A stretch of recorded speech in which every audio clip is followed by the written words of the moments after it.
Good Morning Business.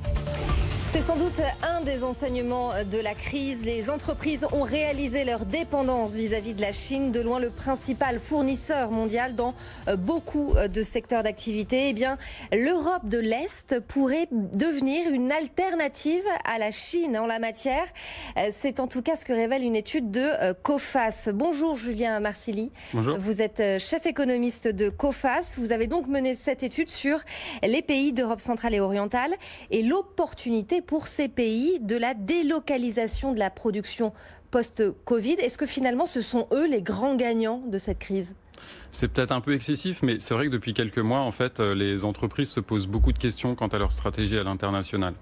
Faut-il relocaliser à la maison, entre guillemets, mais ce qui pose plusieurs problèmes, le coût du travail, l'accès à certaines compétences. Et même si on résout ces deux problèmes, finalement, il ne faut pas oublier que même si on relocalise certaines activités, on restera pour autant toujours dépendant de l'étranger, parce que bien souvent, la première étape de production, c'est l'accès aux matières premières qu'on ne peut pas relocaliser. Donc en fait, de plus en plus d'entreprises se disent, on ne va peut-être pas forcément tout relocaliser, mais au moins essayer de diversifier nos fournisseurs. C'est un des enseignements de cette crise. Et donc se diversifier, comme vous le disiez dans votre introduction, c'est sans doute souvent au détriment de la Chine qui joue un rôle central dans beaucoup de secteurs d'activité. Et donc il faut trouver des alternatives. Et la région Europe centrale et orientale regroupe un certain nombre d'atouts pour être une de ces alternatives justement. Alors justement, ces pays d'Europe centrale et orientale, ils n'attirent pas forcément les mêmes productions. Alors, pour eux, c'est pas nouveau. C'est-à-dire que déjà depuis le début des années 2000 et leur accès pour certains de ces pays à l'Union européenne, on observe quand même une tendance à davantage d'investissements directs étrangers parce qu'il y a des atouts traditionnels, des avantages en matière de coût du travail, la proximité du marché d'Europe de l'Ouest. Et puis, je le disais, cet accès à l'Union européenne a permis de rapprocher les cadres et les environnements légaux. Et donc tout ça, on connaît l'histoire, ça a permis des investissements dans le domaine de l'automobile, d'autres filières manufacturières. Aujourd'hui, l'histoire est peut-être un peu différente. Ces pays qui ont avant attiré davantage d'investissements dans des filières manufacturières vont peut-être aujourd'hui attirer plutôt des investissements dans des filières de services. Et ça, c'est un vrai changement aujourd'hui. C'est une nouveauté, ce développement dans les services. Alors, on a déjà commencé à le voir dans les chiffres pour certains pays. Pas plus tard que le mois dernier, par exemple, Google annonçait un investissement massif en Pologne. Mais c'est vrai que ces changements de tendance sur les investissements directs étrangers mettent du temps à se voir. Ce sont vraiment des tendances de fond qui s'observent sur un temps long. Et donc on peut penser quand même que cette crise sanitaire va pouvoir accélérer, être susceptible d'accélérer les choses pour certains de ces pays. Accélérer le mouvement. Est-ce que les infrastructures dans ces pays d'Europe centrale et orientale, elles sont assez solides pour absorber un choc de relocalisation, de production, je dirais pas forcément massif dans un premier temps, mais enfin un rythme assez soutenu, par exemple, ces prochaines années? C'est très inégal d'un pays à l'autre. Je citais les atouts traditionnels tout à l'heure. Certains de ces pays ont aussi fait beaucoup d'efforts en matière de formation de la main-d'œuvre. Beaucoup plus de jeunes sont formés pour des métiers plus scientifiques, liés à l'informatique, liés à l'électronique. Ils ont aussi davantage de compétences en anglais que par le passé. Mais encore une fois, c'est très inégal d'un pays à l'autre.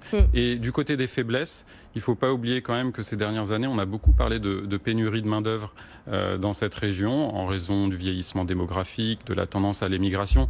Évidemment, là, on est en pleine crise et même ces pays-là vont souffrir d'une récession marquée à court terme. C'est pour ça que je disais au début que parler de grands gagnants, c'est peut-être un peu excessif. C'est encore un peu tôt. Voilà, mais ces questions de pénurie de main-d'œuvre, elles vont revenir sur le devant de la scène sans doute une fois que la crise est terminée. Et quand on parle de relocalisation, on ne parle pas de relocalisation de toute la production.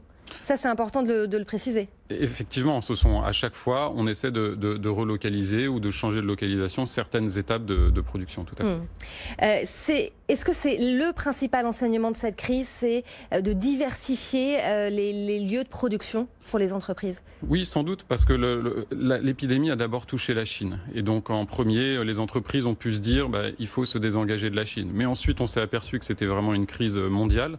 Et finalement, les entreprises qui s'en sortent le mieux sont celles qui sont peut-être les moins dépendantes d'un seul ou de quelques fournisseurs. Donc, pour dire les choses très simplement, il faut juste pas mettre tous ses œufs dans le même panier. Dans le même panier, ouais. Est-ce qu'on entre là dans une nouvelle ère de la mondialisation finalement? Peut-être, c'est effectivement des relocalisations peut-être pour certains cas dans le secteur industriel, mais d'un autre côté peut-être davantage de mondialisation dans les secteurs des services. C'est sans doute une nouvelle tendance à observer dans les prochaines années, oui. Est-ce que, à contrario, ce sont les pays d'Europe de l'Ouest qui sont perdants dans cette affaire?